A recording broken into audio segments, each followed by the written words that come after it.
চলে যাচ্ছেন নাকি? চলে যাবেন না। এই যে নীল অপরাজিতাটা দেখছেন, এটা স্বর্গলোক থেকে আনা পৃথিবীলোকে।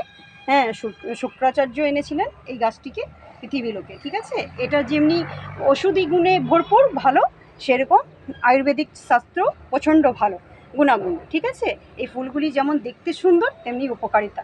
আচ্ছা, আমি বলি তাহলে, এই যে নীল অপরাজিতাগুলো দেখছেন, এই নীল অপরাজিতাগুলো যেমন দেখছেন, এগুলো জলে ফুটিয়ে, গরম জলে ফুটিয়ে জল যদি খাওয়া যায়, বিপি, সুগার, হাই প্রেশার এবং যে ব্রণ হয়, যে ব্রণ থাকে, ব্রণগুলো চলে যায়।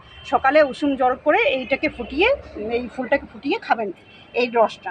আর যেটা জ্যোতিষবিদ্যার কারণে আমি বলি, এর মূল, শিকড়, কাণ্ড যেগুলো আছে, সেগুলো যদি আপনি হাতে বেঁধে থাকেন, হাতে বেঁধে থাকলে নিরাপত্তা খুব ভালো কাজ দেয়। এই যে রোগ ব্যাধি, অসুখ, হ্যাঁ, নজর দোষ থেকে আপনারা রক্ষা পাবেন এবং নজর দোষ থেকেও রক্ষা পাবেন। এবং এটা যে আছে, ওষুধি গুণাগুণ যেরকম আছে, পাশাপাশি সেরকম আয়ুর্বেদিক চিকিৎসা প্রচুর গুণ। তো জ্যোতিষবিদ্যাতে বলে থাকেন, এই যদি এই মূল, কাণ্ড, শিকড় আপনারা পড়ে থাকেন, তাহলে নজর দোষ যাবে এবং বাস্তুদোষ যাবে এবং যত রকমের রোগ ব্যাধি থাকে চলে যায়। নমস্কার।